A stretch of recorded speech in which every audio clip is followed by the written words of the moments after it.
Eu me chamo Jaqueline Tirotti e sou responsável por uma das perícias do caso Júlio Lancelotti. E eu venho a público explicar sobre essas perícias, sobre o caso e sobre a mudança de conclusão da perícia da Fórum, que teve duas conclusões, né? Uma antes do meu parecer técnico, que foi sobre deepfake. No meu parecer, eu explanei que não seria possível, não seria viável, e assim houve uma quarta perícia que muda a conclusão e traz um impostor com idade diferente, o que está equivocado, eu vou demonstrar a seguir. Então, sobre o caso, começa em 2020 com a perícia do Dr. Onias, que tem a degravação de uma conversa e os vídeos. Então, está na página 174 do o parecer técnico do Gaziro, ele elencou tanto dele, o anterior, o posterior, né, o que vem depois do o meu parecer e o parecer técnico também do Onias. Então, tá bem completo o link, vou deixar o link também disponível, está na página 174. A segunda perícia foi solicitada pela Fórum, que foi do Dr. Gaziro, concluiu pela deepfake, da página 1 a 13. E nessa conclusão ele tem essa mudança aqui na quarta perícia. Na terceira perícia, eu rebato essas suposições de deepfake e concluo pela veracidade do vídeo. E na quarta perícia, há essa mudança da conclusão e de deepfake passa por um impostor. Então, ele também fala de falhas do meu parecer técnico, o que eu vou rebater nessa apresentação. Então, primeiro, ele coloca aqui, nós consideramos satisfatória a análise apresentada, e ao contrário da primeira videomontagem, ou seja, que ele analisou, que ele viu indícios de montagem, ele concluiu de outra forma. Né? Isso aí está na página 17, que ele concorda com a minha análise. Então, não apresento indícios de edição e montagem. Aqui eu tenho um gato, peço desculpas aí pela interrupção, mas minha filhinha. Então, aqui a gente tem a diferença entre aqui uma imagem sem o filtro ela, e aqui ele que fez esse apontamento e essa demonstração, mas no primeiro parecer dele já era visível que as alterações não eram alterações no vídeo, e sim nos ícones, nas letras. Então aqui ele faz a demonstração como sendo deepfake, mas aqui eu discordo de deepfake nessa característica. Então aqui ele mostra o ano que ele concorda, ele coloca como falha, mas ele concorda. Então, não apresenta ano, não mesmo. A maioria dos celulares não vai, se vocês olharem na tela dos celulares de vocês, vocês vão ver, não tem o ano. Por favor, se tiver, me fala aí qual modelo do celular. Mas deve ter alguma escolha que apareça o ano. Mas na maioria dos celulares, tá, a configuração de fábrica é para não aparecer o ano, tanto no Android quanto no iPhone, eu verifiquei essa característica. Então não aparece o ano. Só que o que acontece? Tem o dia da semana, o dia do mês. Se a gente colocar no calendário, a gente descobre quais são os possíveis anos que bateu uma terça-feira, no dia 26 de fevereiro, que foi o que eu fiz, demonstrando que seria supostamente do ano de 2019, que é antes da primeira perícia de 2020, e teria uma outra data em 2013, que eu nem coloquei porque é uma data mais afastada e que a gente não tinha essa tecnologia, então seria incompatível com esse vídeo. Então, por isso que eu só coloquei o dia 26 caindo numa terça-feira no ano de 2019, porque seria a data mais provável. E ele aqui, ele fala como falha, mas ele se aproveita dessa mesma alegação quando fala da idade do padre. Também tem aqui um link que aparece no vídeo, e eu nem tinha feito essa confirmação, mas ele colocou no vídeo dele, eu achei bem interessante, coloquei também. É uma matéria real e realmente do dia 26 de 2 de 2019. E aqui ele critica a forma exagerada das 15 fotografias, porém, ele sabe que é necessário ter padrões para eu fazer um reconhecimento facial. Se eu não tiver padrões, não tiver lateral do rosto, como é que eu vou falar de uma característica sem ter acesso a padrões daquela face? Então, por isso que eu coloquei 15 fotos, para eu ter padrões dessa face e poder fazer o reconhecimento. Um esclarecimento aqui, laudo judicial. Nenhum dos dos peritos fez laudo judicial. A gente tem o laudo judicial solicitado por uma autoridade, juiz, ou um laudo oficial solicitado pelo delegado, e o que nós fazemos como peritos particulares é pareceres técnicos, em que no nosso parecer a gente coloca a nossa conclusão. Então, aqui ele colocou que eu quis induzir os leitores leigos com a inclusão de excessivas imagens verdadeiras. Não, não quis induzir ninguém, eu só quis demonstrar o que eu verifiquei, que foi a veracidade do vídeo, em razão das características faciais visíveis que eu verifiquei tanto no vídeo questionado quanto nos padrões, essa convergência de características. E aí eu coloco também algumas características.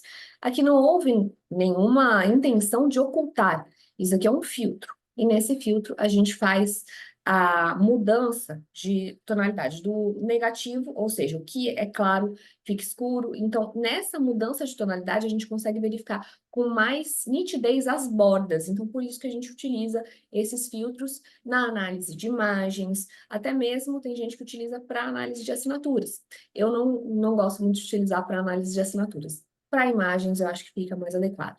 Então, por isso que a gente utilizou, e não é uma falha, isso é uma demonstração. Aqui também ele fala que eu fiz o uso excessivo de características onipresentes na terceira idade, e ele é um senhor, e ele vai ter essas características da terceira idade. Porém, nem todo mundo da terceira idade tem essas mesmas características. Tem idosos mais obesos, tem idosos que têm cabelo, então varia também. E outra coisa, é uma minoria de idosos que tem acesso a essa, que tem essa intimidade com o telefone, com tecnologia. Então, ele é uma exceção de ser um idoso que tenha que utilize muito as redes sociais. E essas características são linhas de expressões que eu demonstrei no meu parecer técnico e que convergem. Só que não foi só isso. Essas foram algumas características, mas foram muitas outras características que foram encontradas e demonstradas no meu parecer. Inclusive, eu vou demonstrar a seguir. Quanto à orelha, ele coloca aqui a orelha esquerda e a orelha direita. E, na verdade, eu vou explicar para vocês qual orelha se refere no parecer técnico. Então, aqui a gente tem duas orelhas distintas da mesma pessoa. E se você olhar, as orelhas, elas não obedecem uma característica. Se uma coisa está em uma orelha, vai ter na outra necessariamente? Não necessariamente. Então, por isso, uma característica que está em uma pode não estar na outra, assim como ele demonstrou. Uma característica está em uma orelha e não na outra. Porém, essa orelha que aparece no vídeo é a orelha esquerda. Então, aqui a gente tem a demonstração. Eu até peguei uma foto que ele está numa live, e nessa live ele está vestindo uma camisa, assim como eu estou vestindo uma camisa que tem um bolsinho. Esse bolsinho geralmente fica no lado esquerdo, tanto bolso, às vezes tem algumas camisas que tem um do lado direito, porém, nesse caso a gente verifica que se encontra do lado esquerdo, até mesmo pelas características também. Se ele fez essa live através do Instagram, o Instagram ele espelha a imagem, então isso tem esse espelhamento que demonstra as características conforme a gente vê aqui. O lado esquerdo fica pro lado direito da tela e o lado esquerdo fica do lado direito da tela. Assim como se você tirar uma foto através do aplicativo. Você pode colocar um aplicativo como o WhatsApp e tirar uma foto. Você vai ver espelhado. Então, aqui a gente tem a lateral esquerda e essa orelha que tem as marcações, assim como aqui e aqui também. Então, a gente encontra as mesmas características que estão na orelha, na mesma orelha aqui no vídeo questionado.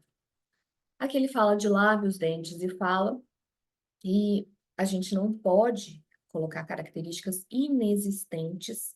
Então, se no vídeo questionado não tem dente, não tem fala, não tem como eu colocar essas características. Então, não tenho como confrontar uma característica inexistente, assim como é o caso do quadro, que eu vou explicar a seguir. Então, não foi uma análise prosopográfica incompleta ou tendenciosa, não ignora ela simplesmente não pode confrontar características que não existem no questionado. Então, se não existe no questionado, não tem como eu confrontar essas características, mesmo tendo padrões dele.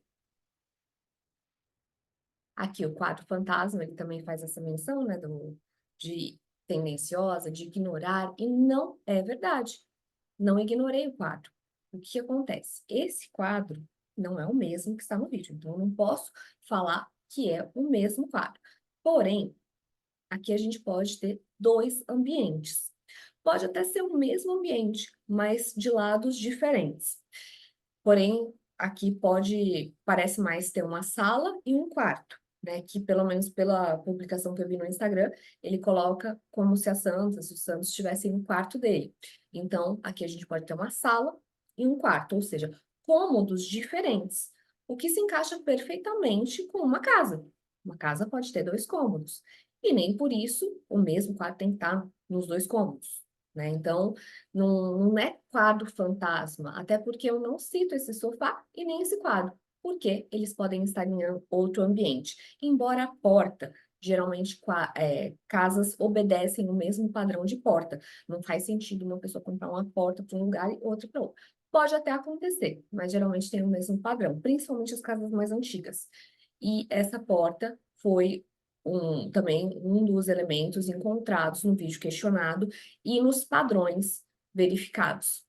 Então, por isso eu falo da porta, mas não falo do quadro, porque não se trata do mesmo quadro, apesar de parecer do mesmo estilo, mas não parece ser o mesmo quadro, até pela moldura que está diferente. E também aqui o sofá também não parece ser o mesmo que aparece no vídeo. Após falar sobre falhas, o Gaziro tenta enfraquecer as convergências, como se fossem meras coincidências ou um cenário plantado, o que não é verdade. Acontece que as características encontradas, apesar da tentativa de enfraquecer as convergências, colocando-as como meras coincidências, até mesmo o que o Dr. Gaziro encontra na internet não é convergente com o que está no vídeo. Então, aqui a gente tem uma imagem do menino Jesus de Praga, que ele coloca como sendo igual. E não é igual, olha só, aqui a gente tem diferenças. O manto aqui, os desenhos do manto são diferentes. E aqui a gente tem esse altar, com essa casinha aqui, o que não tem, por exemplo, nessa imagem que ele está colocando aqui. Então, já tem algumas divergências que não me parece o que ele traz como imagem, que seria uma coincidência, não me parece uma coincidência, nem mesmo pelas características que estão demonstradas aqui na imagem. Pode até ser parecido, mas tem características divergentes, e aqui a gente tem a incrível semelhança entre o objeto que está na cena, no vídeo questionado, no vídeo examinado, e aqui a gente tem a imagem retirada do Instagram do padre. E eu coloco todos os links no meu parecer técnico, todos os links estão disponíveis. Aqui a santa, a gente pode ter duas perspectivas. Aqui ele tirou uma foto, a gente consegue ver a mesa. Então, a superfície da mesa está aqui embaixo, ou seja, a foto foi tirada de uma perspectiva superior. Enquanto essa outra imagem foi capturada através de uma perspectiva inferior, ou seja, a câmera pega por baixo. Então, pode haver divergência, pode haver alguma diferença quanto aos pontos de iluminação e a aparência mesmo. Então, apesar dessas diferenças pontuais, a gente tem convergências importantes quanto à santa, que é a saia, e aqui a gente tem um coração bem marcado, que ela também tem. Sem contar esse quadro aqui que está do lado, que eu também menciono no meu parecer técnico. A porta, ele disse se tratar de portas idênticas, o que não é verdade. Essas duas portas aqui que ele elenca no parecer não são idênticas. Olha só, a gente consegue ver que o corte é reto e não tem aqui, essa aqui até está um pouquinho mais parecida. Essa aqui tem um corte reto. É possível verificar o corte reto diferente da porta que aparece no vídeo, que tem um entalhamento aqui que faz curvas. Não é um entalhamento, não é reto, como essa porta aqui. Essa daqui até parece um pouquinho mais, mas não dá nem para verificar se o entalhamento é igual. Porém, é uma característica que converge, mas não foi só essa característica. Não foi só a porta, foram várias outras. Aí aqui ele fala que teria um software chamado IoT, que faz o reconhecimento quanto à idade, ou seja, esse software verificaria através das suas fotos e descobriria a sua idade, com uma margem pequena de erros. Porém, a gente tem que se atentar pelo uso desse tipo de software. Porque aqui, na imagem que ele utiliza, na primeira página que ele faz a explicação, as imagens são capturadas, inclusive a, com a lateral do rosto. Não é só uma imagem frontal, assim como ele pega e faz os testes. Até porque, quando esse aplicativo pega o 3D, muito provavelmente ele pega a lateral. Ou seja, aqui a gente vê que quando o aplicativo joga a face para pegar a parte lateral, fica verde. E, pelo que eu consegui verificar nas fotos, eu não encontrei nenhuma característica verde no rosto do padre. Embora, aqui nessa foto, a gente vê que o fundo está verde, o que pode ter sido levado em consideração na hora do software fazer essa virada na face. Aqui a gente não tem a marcação verde, porque o fundo está claro, então a gente não tem essa característica. Mas essa utilização sem um critério, sem fazer uma... sem ter um fundo preto, aqui a gente vê que tem um fundo preto, não sei se foi tirada a imagem, mas é uma outra forma de utilização, que não pegando fotos de internet, assim como a gente verificou aqui, e até distorceu com a aplicação desse filtro. Distorceu pegando fundo, houve essa distorção pegando fundo aqui, que é incompatível, que é de uma cor incompatível com a cor do pátrio. E aí tem que esse iote dá a idade da pessoa, e eu até testei, fiquei muito curiosa para saber qual idade me daria, porque dizem que eu tenho uma cara mais jovial, então testei, eu sou maior de 21 anos, eu tenho 35 anos. Isso aqui, vocês podem baixar o aplicativo iote, aí você faz o reconhecimento, faz o cadastro, e aí tem gerar minha idade. Aí tem idade estimada, que ele é o maior de 21 anos. E olha que eu fiz olhando para o aplicativo, no próprio celular, não foi uma colocação de uma imagem, não. E mesmo assim, uma margem de erro muito grande. E aqui também ele faz a análise do áudio embutido no vídeo. Há um ruído no vídeo. Como a minha solicitação foi só para verificação facial, identificação do sujeito que se encontrava no vídeo, não foi feita a análise do som. Porém, já que o doutor Gaziro falou sobre isso, eu também vou me colocar à disposição e fazer algumas colocações a respeito desse ruído. Então, coloquei aqui o vídeo. Eu recortei só a parte que ele fala do ruído, tá? São poucos segundos. Esse ruído pode ser pode ser outra coisa que não um avião. Então, a gente não pode afirmar ser um barulho de uma aeronave, que é o que ele coloca aqui, né? Ele coloca que nem a casa do padre, nem o colégio do menino estariam perto de um aeroporto. E que esse som seria de avião, ou seja, então não seria o padre, porque não tem barulho de avião perto da casa do padre. Porém, esse suposto menino tem o lugar onde ele mora, então eu vou mostrar para vocês também. Mas, enfim, isso pode ser um barulho de avião ou não. É muito pouco tempo para dizer que é uma turbina de avião. Porém, mesmo que seja, a gente pode encontrar elementos que convergem com essa informação, que é o seguinte. Aqui ele fala que o colégio do menino, ou que o colégio do suposto menor, seria longe de aeroportos. Porém, nessa mesma perícia que ele pega o colégio dessa pessoa, nessa mesma perícia tem onde ele mora. Então, o doutor Gaziro acabou deixando de observar isso. Tá aqui, ó, no frame 750, aliás, 7.580. Tem aqui, ó, mora onde?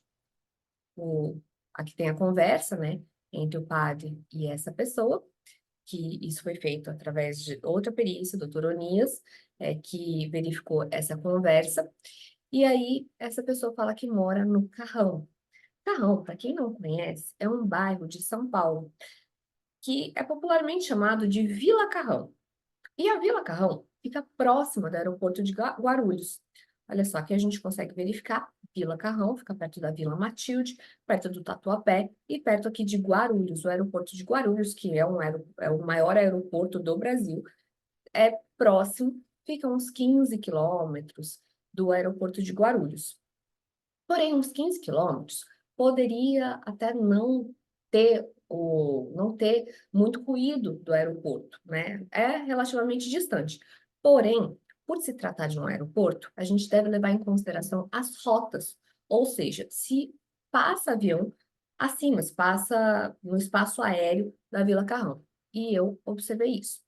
Então, aqui a gente tem Guarulhos, aqui a gente tem a Vila Carrão, aqui tem Santos, Mongaguá, para cá a gente vê o sul, ou seja, Brasil sul, de Santos para Mongaguá, Santos para Bertioga, litoral norte de São Paulo, então parte norte. Então, se tivesse um voo vindo do sul, a gente teria uma possibilidade de passar próximo da Vila Carrão, né? Porque daí estaria vindo aqui do sul, passaria para cá. Se tivesse vindo do norte ou centro-oeste, poderia não causar nenhum ruído aqui. Então, Guarulhos está aqui, a gente tem Argentina, tem outros países, e eu procurei para verificar se tinha uma possibilidade, e eu vi um voo vindo da Argentina, 18h50, saindo da Argentina, aqui, sabe? George Newberry Airport, que é da Argentina, Buenos Aires, Aeroparque. E aqui, SBGR, assim como está aqui, é o aeroporto de Guarulhos, justamente esse aeroporto que eu estou falando. Então, aqui a gente tem um voo da Argentina, vindo do Aeroparque para Guarulhos, 26/2 de 2019, chegando 22h35. Aí podem me questionar, mas 22h35 não é 22h37, conforme está no celular. Realmente, não é. Por isso que eu falei, não é uma certeza ter esse voo, é só uma suposição.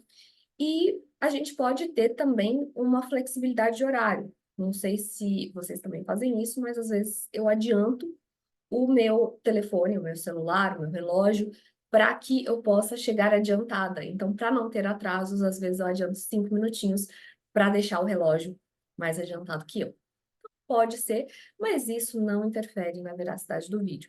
O que eu digo é que tem a possibilidade, e esse vídeo, e esse ruído, ele só pode ter sido gravado por quem gravou o vídeo, ou seja, não seria da casa do padre. Por quê? Não seria da casa do padre. Porque esse ruído, ele aparece depois do desligamento da câmera, ou seja, da chamada. Então, enquanto a pessoa está desligando a gravação da tela do celular. Então, esse ruído não está na conversa telefônica, e sim está posterior. Então, não seria de jeito nenhum da casa do padre, e sim da casa de quem estava gravando esse vídeo, essa tela do celular. Então, aqui a gente tem ao final, não é só um elemento, as comparações faciais, ou seja, a análise prosopográfica da face foi feita através dos padrões obtidos nas redes sociais. Mas não foram só as características prosopográficas. Óculos, porta, quadro, santa, Jesus de praga, pulseira. Todos esses elementos demonstraram se tratar do indivíduo, ou seja, convergiram com o indivíduo padre para identificação no vídeo. Então, por isso, eu mantenho o meu parecer técnico, não teria essa possibilidade de ter tantas convergências que se fosse outra pessoa. Ou seja, não teria como ter todas essas inúmeras convergências, ou então uma narrativa fantasiosa de que seria um impostor, um deepfake. Então, não se trata do que a gente consegue verificar no vídeo, que é o que acontece no vídeo e com a identificação facial. mas não tem como negar que todas essas características seria praticamente impossível de terem sido simuladas por terceiro. Então é isso, eu finalizo aqui essa gravação.